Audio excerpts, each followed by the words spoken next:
There's two unfolding dramas, and the battlefield maneuvers in Ukraine and the unsettling shifts provoked by Donald Trump's latest pronouncements.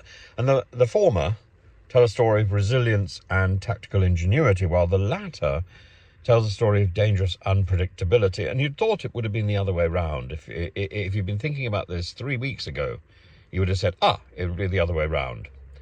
The front lines in Ukraine remain fluid, but one particularly important theatre is the Pokrovsk area. And this here, Ukrainian forces have launched a series of well-planned counterattacks designed to dismantle Russia's momentum. And while Russian forces have attempted to to perform an outflanking maneuver, Ukraine has taken advantage of frozen ground conditions to execute surprise infiltration assaults, pushing back Russian units from key positions. Now, why is Pokrovsk significant? If Russia can consolidate its hold here, it threatens deeper advances into Ukrainian territory. But if Ukraine keeps applying pressure and even shift the momentum back in Kiev's favor, then that would be a positive, wouldn't it? The counterattacks are strategically timed. Ukraine is striking before the Kremlin can regroup, and many Russian positions remain poorly defended, hastily occupied without proper fortifications. And while Russian forces struggle with overstretched supply lines and logistical failure, Ukraine's forces are employing precision strikes, maneuver warfare, and real-time intelligence to maximize their impact. Beyond the trenches, Ukraine's drone campaign is systematically dismantling a critical pillar of Russia's war economy, its oil infrastructure. And in recent weeks, there's been a spike in drone attacks on Russian oil refineries and pumping stations, most notably the Kropotkin oil facility, a vital node in the Caspian pipeline consortium that handles Kazakhstan's oil exports through Russia. And this campaign isn't merely symbolic, it directly affects Russia's ability to finance its war machine. Between September 23 and February 25, Ukraine has now carried out nearly 100 precision strikes against Russian oil facilities. This has resulted in up to 10% of Russian refining capacity disrupted, surging domestic fuel prices across Russia, creating further economic stress to the stress already created by the butter crisis, and increased insurance and security costs for Russian oil exports, making it harder for Moscow to sustain its tanker fleet. In short, where Western sanctions have failed to completely cripple Russian energy exports, Ukrainian drones are actually succeeding. And then we turn to the latest political earthquake, Donald Trump's renewed assault on Ukraine, and this time not with drones, but with words. And Trump's recent claim that President Zelensky is a dictator because elections have been postponed, that's both factually incorrect and strategically damaging. And the decision to delay elections in Ukraine is a wartime necessity, not an autocratic power grab. No country in the middle of a full-scale invasion by an aggressive neighbor, especially with large parts of its population displaced, could hold a fair vote.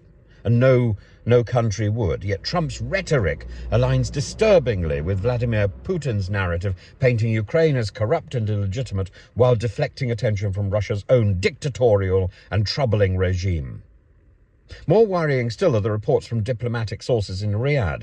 Trump's team is actively negotiating with Russia to push for a quick peace deal, one that excludes Ukraine and Europe from the talks. And this would likely involve forcing Ukraine into territorial concessions in exchange for a ceasefire, essentially rewarding Russian aggression. And make no mistake, this is not about achieving peace. Trump sees Ukraine as a bargaining chip. And just weeks ago, his surrogates floated the idea of Ukraine handing over $500 billion in mineral rights to secure US support. Now he's pivoting, attempting to extract a better deal from Russia. What exactly is Trump promising in return to Russia? That remains an open question, but it's clear that this is less about diplomacy and more about personal opportunism and getting in the history books.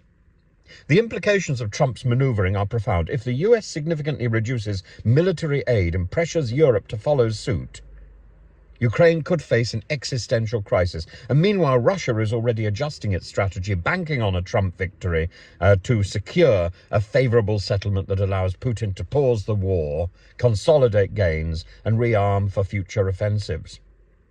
If Trump can succeed in the direction that he's pursuing, then he is in the history books as a peacemaker. Europe now faces an uncomfortable reality. It's not that Europe wants war. It's that Europe knows from experience that a bad peace is simply a war in the future.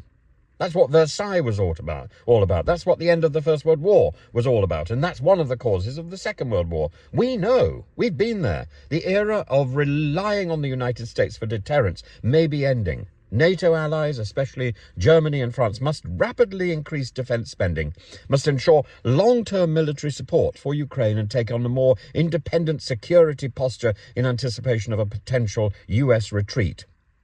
And Ukraine's battlefield advances demonstrate that the war is far from lost, but its success depends on continued Western support. And at the same time, Trump's erratic diplomacy and thinly veiled pro-Kremlin sympathies threaten to destabilize Ukraine's position at the very worst possible moment.